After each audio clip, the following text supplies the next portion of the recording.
Escondido na Bíblia está um julgamento cósmico proibido. Ele revela os últimos dias do conselho divino, o tribunal do próprio céu. E quando Deus expôs os outros deuses, o mundo mudou para sempre. O que começou como uma rebelião entre governantes celestiais ainda molda os governos e poderes sob os quais vivemos hoje. E o julgamento deles decidirá como os nossos últimos dias irão se desenrolar. Os outros deuses eram governantes celestiais, incumbidos de guiar as nações, mas o orgulho os dominou, e eles se levantaram contra o próprio Deus.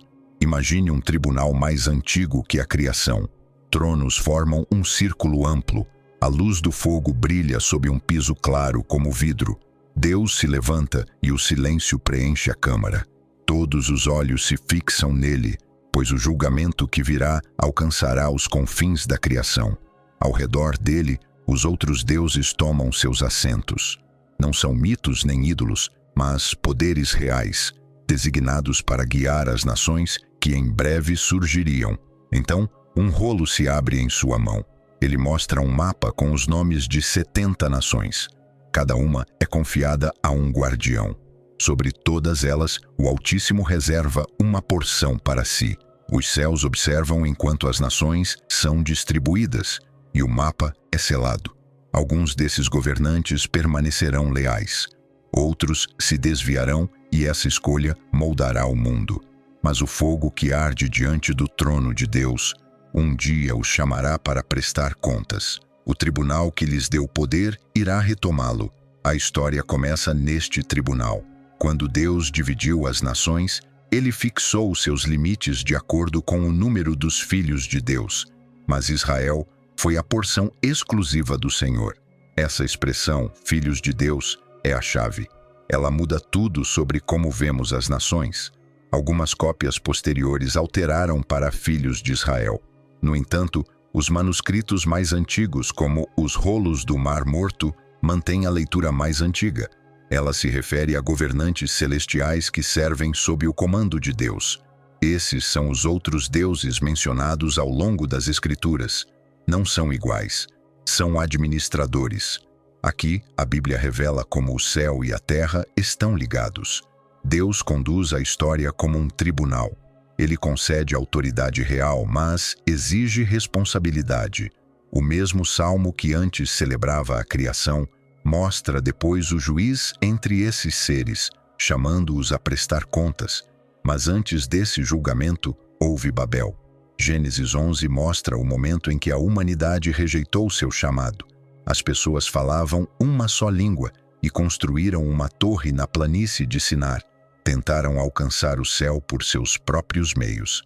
Deus os impediu, confundindo sua linguagem e espalhando-os pela terra.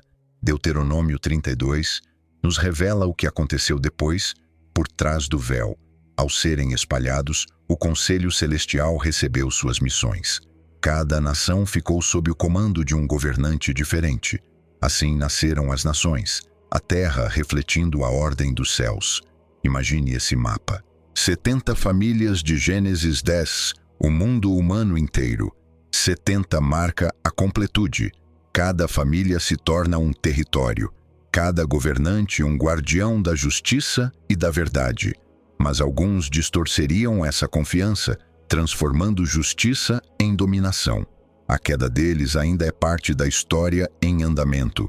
Outras culturas antigas contavam histórias semelhantes, sobre muitos deuses sob um governante supremo. As Escrituras confirmam essa estrutura, mas mantêm uma verdade. Há apenas um Altíssimo. O Conselho não ameaça o monoteísmo, ele mostra a ordem sob um único trono, e a administração implica responsabilidade. O dia virá em que o juiz estará novamente entre eles, como o Salmo 82 irá mostrar. Gênesis 12 diz: O Senhor disse a Abrão: sai da tua terra. Com esse comando, Deus começou o plano para recuperar o que foi perdido. Logo após a dispersão de Babel, uma nova história começa. Um homem diante de um mundo de línguas divididas. É assim que começa a redenção. Deus restringe o plano a uma só casa para que a bênção possa, um dia, alcançar todas as casas. Eleição não é favoritismo, é estratégia. Veja o padrão. A humanidade é espalhada. As nações são atribuídas. Um homem é escolhido. Por meio dele, toda a terra será curada. A história bíblica de Israel só faz sentido dentro desse cenário de tribunal. Cada aliança e profecia flui daquela única decisão em Deuteronômio 32. A porção do Senhor se torna o canal por meio do qual todas as outras porções retornarão. Assim, o mapa é traçado, o conselho está reunido, a história se torna um longo processo de revisão, administradores sendo testados, justiça sendo exigida e uma promessa se desenrolando silenciosamente através da linhagem de Abraão. Deuteronômio 32:8, o versículo escondido à vista de todos, explica por que as escrituras depois soam como uma série de processos legais. Babel preparou o palco, Deus dividiu as nações, nomeou seus supervisores e iniciou a lenta reversão que terminaria no tribunal do Cordeiro. A história do conselho começa aqui, no pó de Sinar e no cântico de Moisés. A câmara retorna, mas a luz agora é diferente. Ela trêmula sobre os tronos como um aviso, e cada rosto sabe que algo deu errado entre os governantes. Deus se levanta e o som da sua voz preenche o salão. Ele pergunta: até quando julgareis injustamente e favorecereis os ímpios? É a cena descrita no Salmo 82, uma passagem curta, com apenas 8 versículos, mas que carrega o peso de um julgamento cósmico. Aqui, Deus julga os outros deuses. O Salmo usa a palavra Elohim, um termo hebraico para seres celestiais, poderes do mundo invisível.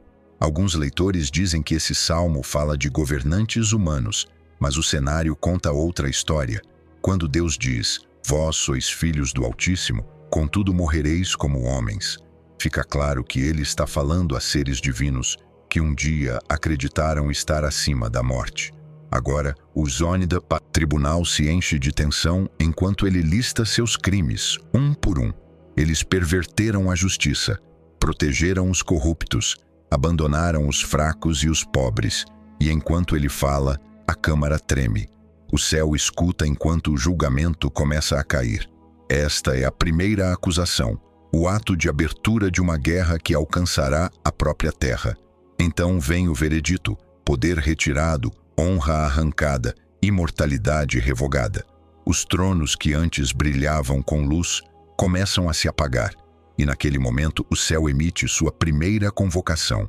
A acusação era simples e todos na Câmara sabiam disso.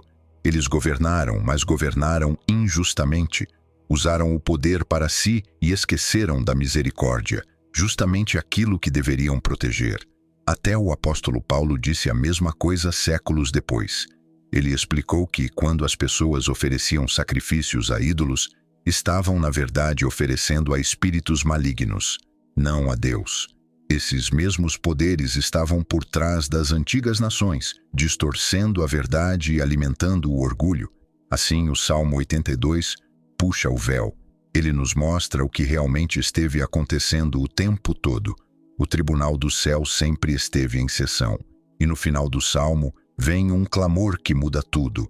Levanta-te, ó Deus, julga a terra, pois todas as nações pertencem a ti. Esse é o ponto de virada, porque o mesmo juiz que retira o poder desses falsos governantes, agora reivindica o mundo como seu. A terra que foi dividida em Babel será um dia reunida sob seu governo. Quando o céu põe as coisas em ordem, isso sempre transborda para o mundo abaixo. Cada guerra, cada ídolo, cada sistema construído sobre o orgulho, dizem as Escrituras, são todos sintomas desse julgamento maior.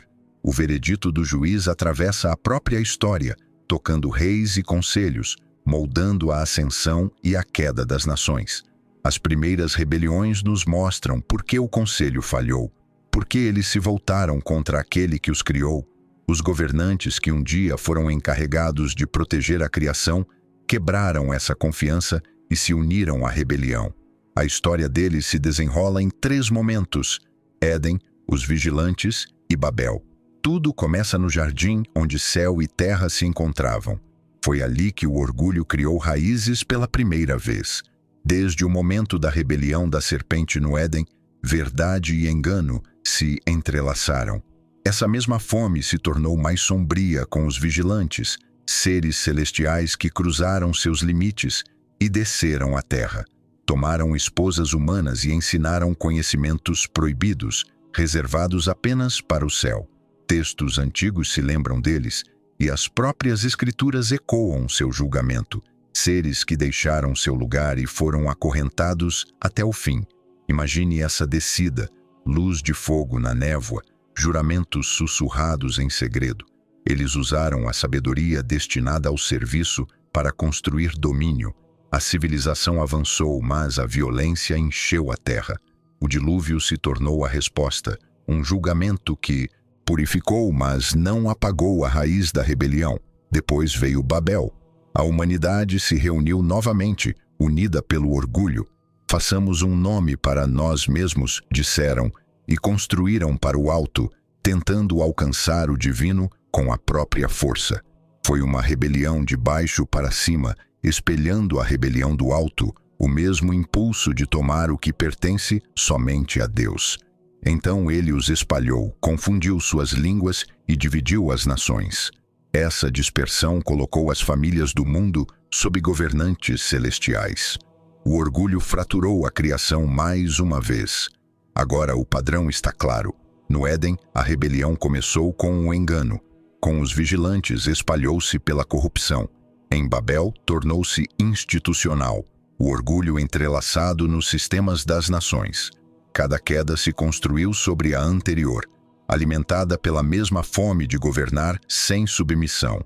É aqui que começa a corrupção do conselho divino, em Salmo 82, com governantes celestiais carregando a mesma doença do orgulho. Mas mesmo aqui, o julgamento vem com misericórdia.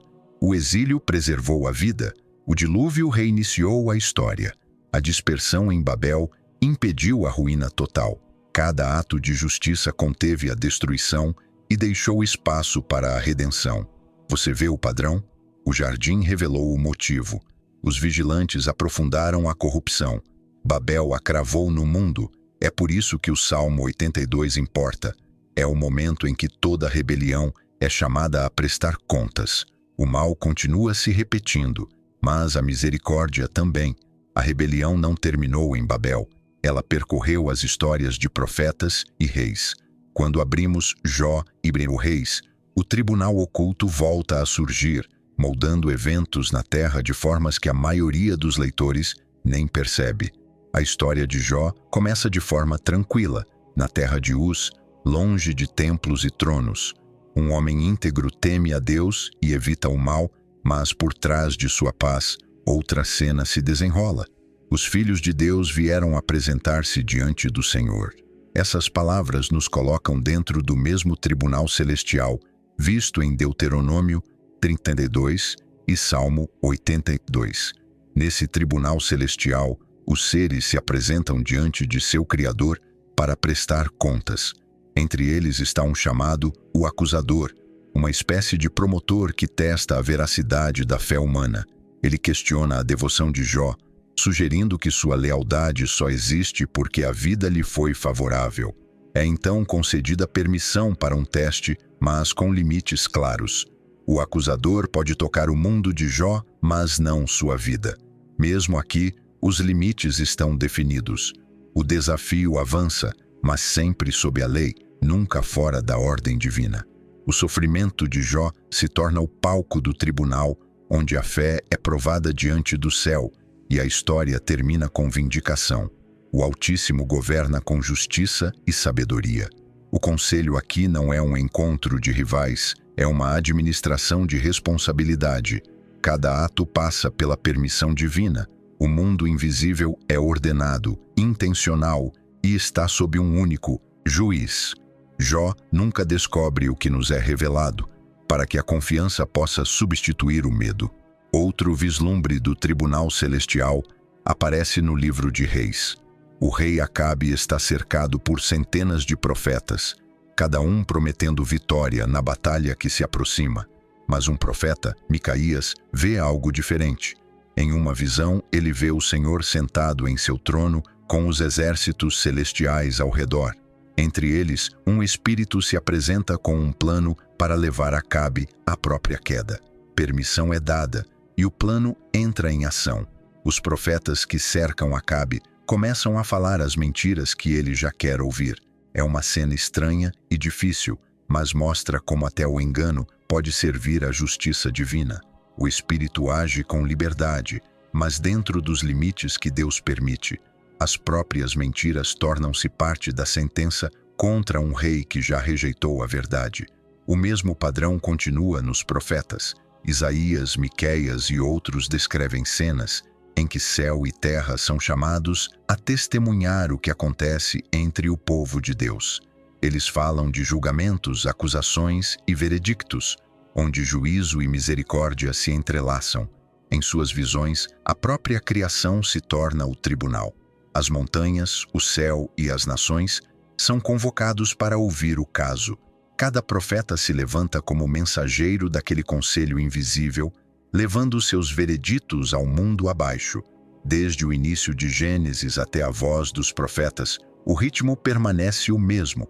O Altíssimo fala de seu conselho, dá seu decreto e o entrega por meio de mensageiros humanos. O tribunal nunca fecha de verdade.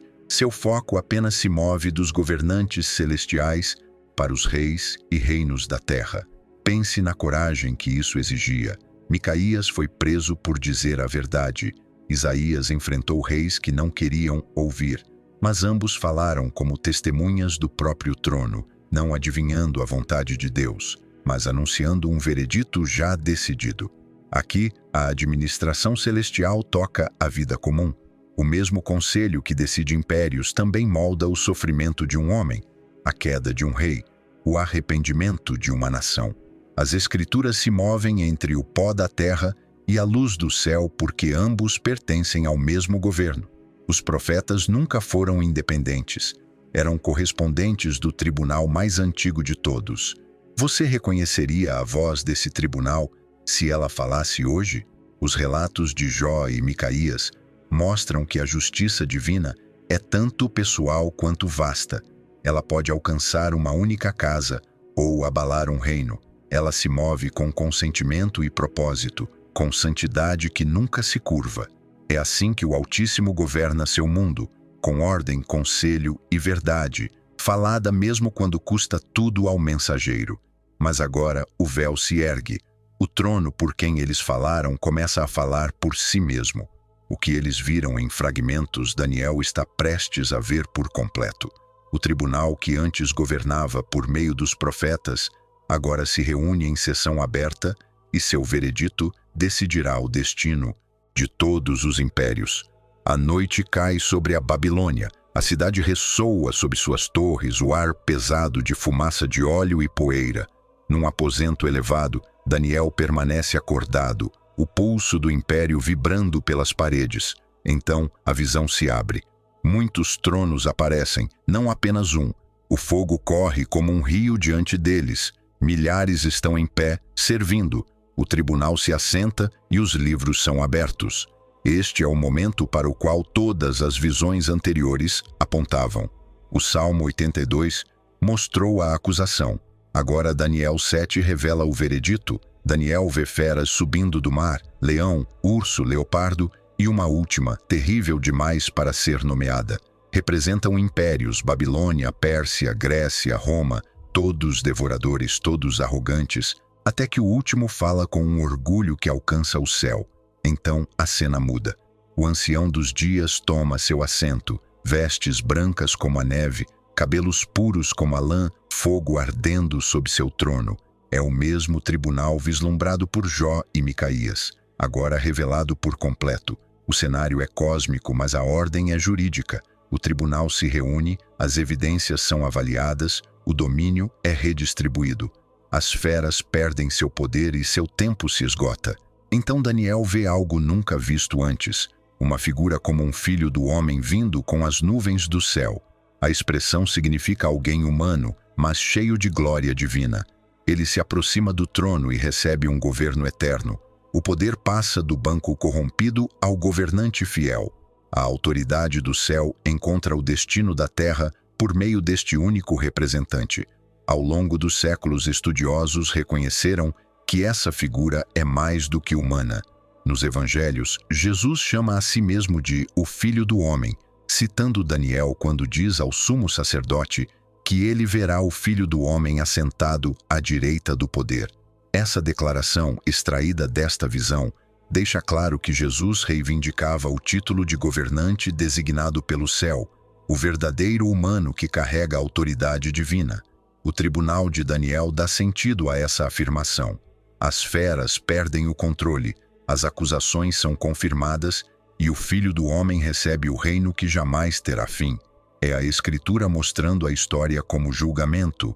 O orgulho humano desmorona enquanto a verdadeira humanidade, representada pelo Messias, assume seu trono legítimo.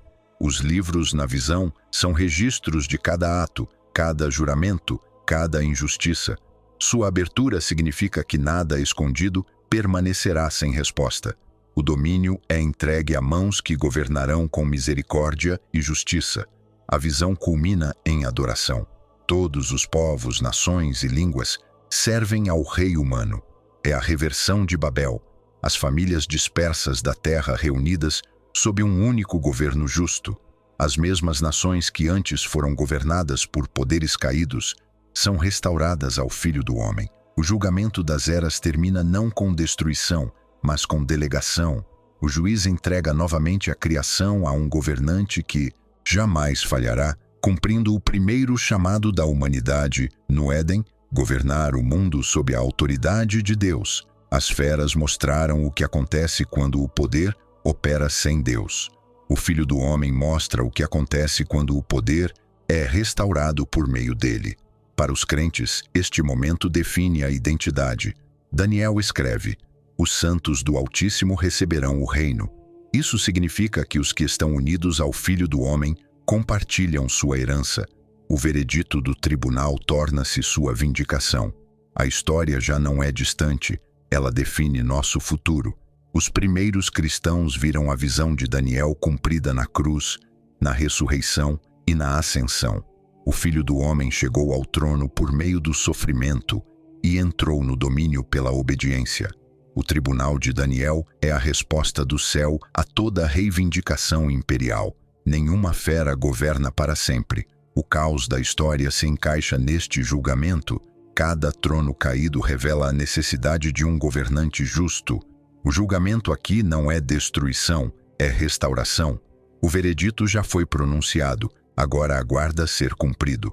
A visão se desloca do céu para a terra, dos tronos para uma colina fora de Jerusalém. O som é de martelo contra madeira. Uma multidão se reúne enquanto um império executa sua sentença, acreditando estar pondo fim a uma rebelião. Mas o céu vê outro tribunal em ação, a maior reversão da história. Paulo a descreve mais tarde em Colossenses. Por meio da cruz, Cristo desarmou os governantes e autoridades, expondo-os publicamente ao desprezo. Enquanto os soldados erguiam a viga, outro tribunal se abria. O governante deste mundo perdia sua reivindicação, e os poderes que acusavam a humanidade viam suas provas serem apagadas. Por gerações, esses poderes reinaram por meio da culpa. Cada falha, cada lei quebrada, era uma acusação registrada. Paulo explica que Deus cancelou o registro da dívida que nos era contrário, removendo-o e cravando-o na cruz. Nos julgamentos romanos, a acusação era afixada acima do condenado. Naquele dia, a placa dizia Rei dos Judeus. O que Roma quis como zombaria, o céu tratou como verdade. A sentença real caiu sobre os acusadores invisíveis, não sobre o homem na cruz. Por meio daquele sofrimento, o juiz assumiu a pena sobre si mesmo. O registro foi destruído, o tribunal foi virado do avesso e os governantes desmascarados pelo que realmente eram, impostores que construíram seus tronos sobre culpa e medo. Quando Jesus clamou, está consumado, ele estava encerrando o processo. O autor de Hebreus diz que, pela morte, ele destruiu aquele que tinha o poder da morte e libertou os que estavam escravizados pelo medo dela. O próprio ato que deveria silenciá-lo tornou-se a arma da vitória.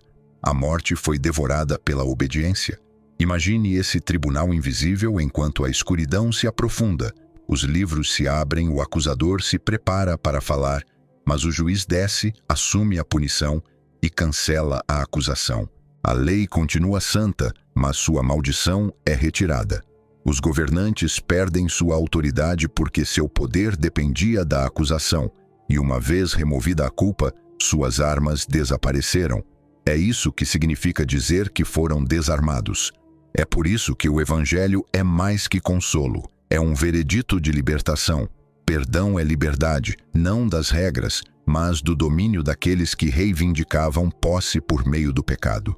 A cruz é ao mesmo tempo vitória e declaração legal. A humanidade já não está sob a sentença da morte. A tradição cristã primitiva lembrava intensamente esse momento. Pedro escreveu que após sua morte, Cristo proclamou vitória aos espíritos em prisão, uma frase misteriosa, mas que se encaixa no padrão. O juiz que proferiu o veredito agora o anuncia aos poderes encarcerados. O tempo deles terminou. O céu entra em celebração, a maldição é revertida, a dívida apagada, os governantes desmascarados. Todos os tribunais anteriores conduzem a este. A acusação de Salmo 82 encontra seu cumprimento. O julgamento de Daniel chega à execução. O Filho do Homem reina porque entrou no tribunal da morte e saiu vivo. A partir deste ponto, o veredito se move pelo mundo. A autoridade do Filho é completa, mas a notícia ainda precisa ser proclamada. O próximo movimento da história começa quando esse veredito viaja por estradas, línguas e nações antes governadas por esses poderes caídos. Liberdade agora significa misericórdia, onde antes reinava a culpa. A cruz é ao mesmo tempo altar e tribunal, sofrimento e coroação. O ponto de virada de toda a história, o momento em que a acusação termina e a adoção começa. A história passa do tribunal para a missão. A vitória legal de Deus se torna uma retomada global. E tudo começa com um número. Em Lucas 10, Jesus envia 70. Alguns manuscritos dizem 72, 2 a cada cidade. À primeira vista parece apenas um plano de viagem, mas para quem se lembra de Gênesis 10, o significado é claro. A tabela das nações ali lista 70 povos após Babel. Agora Jesus espelha esse mapa. Enviar 70 discípulos não é coincidência. É o sinal de que a reintegração das nações começou. Ele lhes dá poder para curar, proclamar paz, pisar em serpentes e escorpiões, símbolos de autoridade sobre forças hostis. Eles voltam maravilhados, dizendo que até os espíritos lhes obedecem em seu nome. E Jesus responde que viu Satanás cair como um relâmpago. O governante caído é lançado abaixo e uma nova jurisdição assume. A missão dos 70 não é apenas evangelística, é um ato jurídico entregue em pessoa. Cada cura, cada mensagem é uma declaração de que a posse mudou de mãos. Por gerações, as nações foram administradas pelo conselho caído, suas culturas moldadas pelo engano e pelo medo. Mas após a cruz, a autoridade retorna ao rei legítimo. Os 70 caminham como arautos desse veredito, mensageiros carregando um decreto assinado. O próximo movimento se desenrola em Jerusalém. 50 dias após a crucificação, durante o Pentecostes, os discípulos estão reunidos e um som como de um vento impetuoso enche o lugar. Chamas aparecem sobre eles e começam a falar línguas que nunca aprenderam. Atos 2 lista as nações: partos, medos, egípcios, líbios, romanos, um mapa do mundo antes disperso agora reunido. Babel dividiu pela confusão, Pentecostes une pela compreensão. O primeiro milagre do Espírito é a tradução. A verdade divina se torna audível em toda a língua, revertendo a maldição de Babel. A Igreja nasce como testemunha multilingüe de um único Rei sobre toda a criação. Pedro explica o que está acontecendo. A profecia se cumpriu. Deus derramou seu Espírito sobre toda a carne. Essas duas palavras, toda a carne, rompem todas as barreiras. O Espírito que antes era reservado a profetas e reis, agora enche pescadores, viúvas e estrangeiros. A missão já não se limita a uma nação. O programa de reintegração se torna global. Paulo mais tarde escreve que, por meio do Evangelho, os gentios tornam-se coerdeiros e membros do mesmo corpo. Cada nova igreja, Corinto, Éfeso, Filipos, marca um território recuperado. Quando os crentes em Éfeso queimam seus livros de ocultismo em Atos 19, é mais que arrependimento, é transferência legal.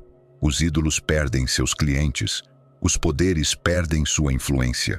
O reino se expande não por conquista, mas por testemunho.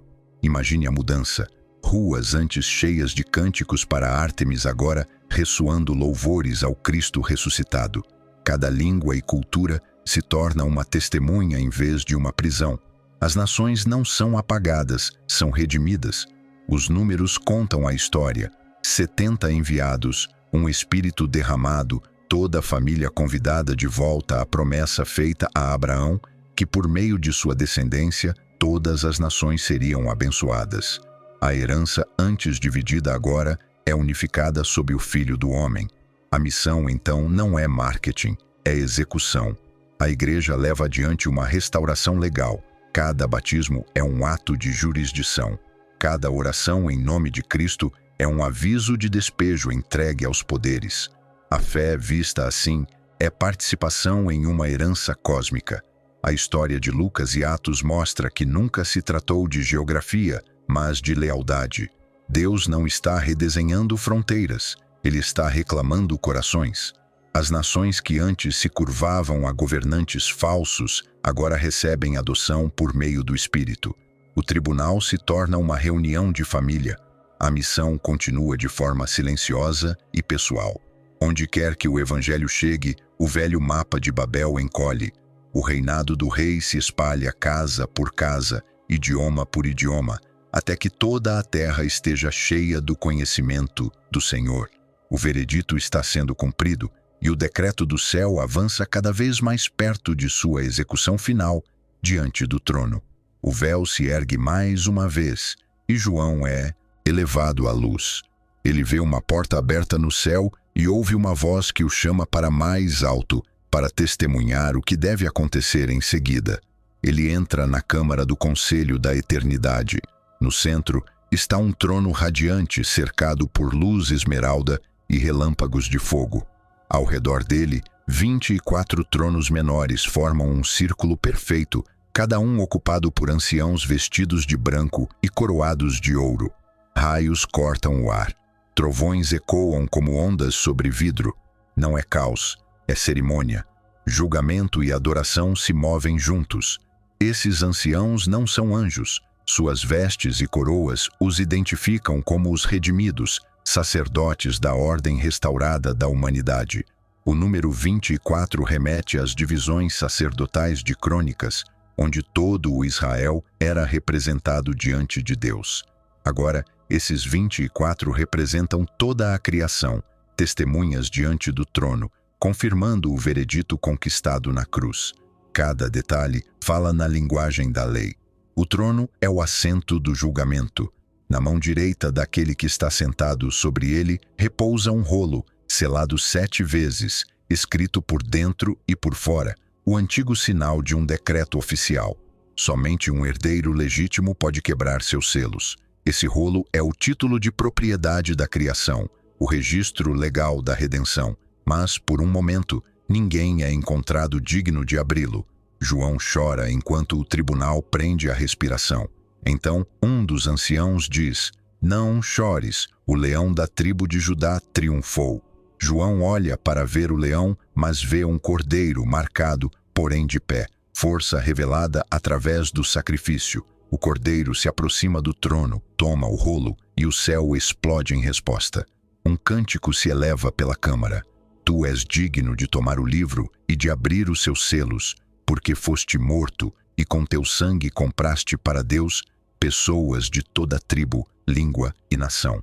Os anciãos se prostram diante dele, cada um com uma harpa e taças de ouro cheias de incenso, as orações dos santos. A própria adoração torna-se parte da execução. O que foi conquistado no Calvário agora se realiza no registro celestial. Os 7 selos que se seguem liberarão juízos sobre o mundo, não como novos julgamentos, mas como a execução de uma sentença já decidida. O Cordeiro é ao mesmo tempo herdeiro e executor. Os anciãos permanecem como testemunhas de que cada ato de justiça é justo. Ao redor deles, anjos ecoam o cântico: digno é o Cordeiro que foi morto de receber poder, glória e bênção. Aqui a simetria se completa. As nações antes governadas por falsos deuses agora são a herança do Cordeiro. O tribunal outrora ocupado por poderes corrompidos agora é habitado pela humanidade redimida. Os anciãos sacerdotais sentam-se onde os governantes caídos um dia estiveram. A transferência está concluída. O cumprimento do veredito de Salmo 82. Os Elohim rebeldes morrem como homens, e os fiéis reinam com o Filho. O trono representa soberania, o rolo representa posse, os anciãos são o júri de testemunhas, e o Cordeiro é o herdeiro que traz a justiça final de Deus. Imagine o som disso, milhares de vozes se unindo às dos anciãos em uma só declaração. O tribunal do céu treme com adoração, porque o caso está encerrado. A rebelião foi julgada e o destino da terra recuperado. Cada oração, cada ato de fé na terra agora se alinha com esse momento. A igreja não cria a vitória, ela concorda com ela. O cântico dos anciãos é o nosso chamado, para vivermos como testemunhas de um veredito já vencido. É quase possível sentir a criação se firmando, a calma após a leitura da sentença. O decreto selado está em movimento e o trono retomou o que lhe pertence. O Cordeiro reina. Os anciãos testificam. A justiça agora canta. E à medida que os selos começam a se romper, a história avança rumo ao seu último acerto de contas. A queda de todo o poder restante e a cura das nações que eles um dia dominaram. Os poderes perderam a causa, mas ainda espreitam nas sombras, inquietos, feridos, relutantes em desistir. O tribunal já julgou, mas a história ainda sente a resistência deles. Paulo descreve essa tensão em Efésios 6, chamando-os de principados e autoridades deste mundo tenebroso. São os remanescentes do conselho caído, derrotados na lei, mas ainda ativos no campo. Sua rebelião agora se esconde por trás do engano. Trocam a revolta aberta pela ilusão, operando por meio de sistemas e hábitos que mantêm os corações cativos pelo medo. Por isso, Paulo exorta os crentes a vestirem a armadura de Deus. Cada peça, verdade, justiça, fé, salvação, a palavra e a oração, não é uma arma nova, mas a prova visível da vitória. A armadura é uma defesa legal transformada em vida cotidiana. Cada vez que os crentes permanecem firmes, confirmam que o veredito é real. Cada ato de fé aplica a sentença do céu na terra. É possível ver esse padrão em Atos. O evangelho avança e os poderes recuam, passo a passo. Em Filipos, uma jovem possuída por um espírito de adivinhação segue Paulo e Silas pelas ruas. Suas palavras parecem elogiosas, mas Paulo percebe a armadilha e ordena que o espírito saia. Ele obedece e a cidade entra em tumulto. Os donos da jovem perdem seu lucro e Paulo é lançado na prisão.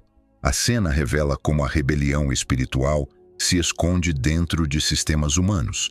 A liberdade abala a economia da opressão. Mais tarde, em Éfeso, onde Ártemis reinava, os crentes queimam seus livros de ocultismo em público. As chamas enviam uma mensagem. A velha autoridade chegou ao fim.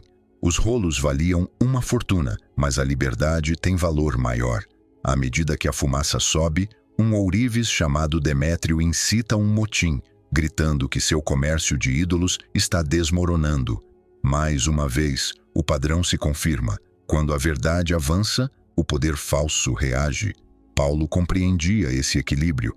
Em Romanos, ele orienta os crentes a respeitarem as autoridades governantes, pois até sistemas falhos podem servir à ordem divina, mas também adverte que essas mesmas estruturas podem ser distorcidas quando a verdade é ignorada. A igreja primitiva viveu dentro dessa tensão, honrando a lei, mas reconhecendo quando a escuridão usava a coroa. Seguir Cristo significava estar vigilante, discernindo quando a justiça estava alinhada com o céu e quando dela havia se desviado. Se você tivesse caminhado por aquelas ruas, veria o medo e a liberdade lado a lado. Comerciantes sussurrando sobre essa nova fé, templos meio vazios, famílias divididas entre antigos deuses e uma nova esperança. A retirada dos poderes não parecia uma queda súbita, parecia erosão lenta, um coração liberto por vez. E a luta continua. Cada geração encontra novos ídolos, cada cultura, novas máscaras para o orgulho e o controle. Os nomes mudam, mas o padrão permanece, o engano vestindo a máscara do progresso. A ordem final de Paulo ainda se mantém. Depois de terdes feito tudo, permanecei firmes. Essa é a postura da execução, firme, vigilante, sem medo. Os poderes ainda rugem, mas rugem em retirada. A queda deles já é certa. O mesmo fogo que outrora ardia diante do trono, agora queima silenciosamente nos corações fiéis, protegendo e guiando os que permanecem firmes. Vivemos entre o veredito e a execução. O tribunal se encerrou, mas os ecos ainda ressoam pelo campo. Cada oração declara que a palavra do juiz permanece. Cada ato de misericórdia enfraquece o antigo regime. Cada verdade proclamada encurta a sombra. Essa é a gravidade do nosso momento. Vivemos no rescaldo de um julgamento cósmico. Os governantes que um dia escravizaram as nações, agora assistem sua influência desaparecer. As visões de João em Apocalipse levantam o último véu. O tribunal do céu se torna o palco da renovação da criação. Ele vê um sinal no céu, uma mulher vestida com o sol, coroada com 12 estrelas, gritando com dores de parto. Diante dela, espera um grande dragão, pronto para devorar o filho. É a mesma antiga serpente, o enganador do jardim, agora revelado como inimigo da redenção. A criança nasce e é arrebatada para Deus e seu trono. O dragão cai e uma voz declara: agora veio a salvação, o poder e o reino do nosso Deus. O acesso do acusador ao tribunal chega ao fim. Seu caso é encerrado para sempre. O que começou como tentação termina como exílio. A visão avança. O dragão, chamado o diabo, é preso por 1000 anos, seu poder restringido enquanto os santos reinam com Cristo. O número não é aritmético, é simbólico. Uma era de plenitude sob o controle divino, uma estação de misericórdia antes do juízo final. Mas a rebelião não morre fácil. No fim desse tempo, o enganador se agita novamente, reunindo as nações para uma última revolta. Fogo cai do céu e a rebelião é encerrada. A besta, o falso profeta e o dragão são lançados no lago de fogo, julgamento final e irreversível. Este é o cumprimento da sentença de Salmo 82. Vós sois deuses, filhos do Altíssimo, mas morrereis como homens. Os governantes do velho mundo encontram a morte que um dia desprezaram. Seus tronos desmoronam, seus templos se calam. Então a visão de João muda. O julgamento dá lugar à renovação. Ele vê um novo céu e uma nova terra. A velha ordem desaparece e o mar, símbolo do caos, já não existe. A nova Jerusalém desce do céu, radiante de luz, cintilando como cristal. A voz do trono diz: eis que o tabernáculo de Deus está com os homens. As nações andam à sua luz, e os reis da terra trazem sua glória até ela. O mundo antes dividido em Babel agora se reúne em paz. Cada símbolo reverte a maldição. O fogo do dragão se torna o rio da vida.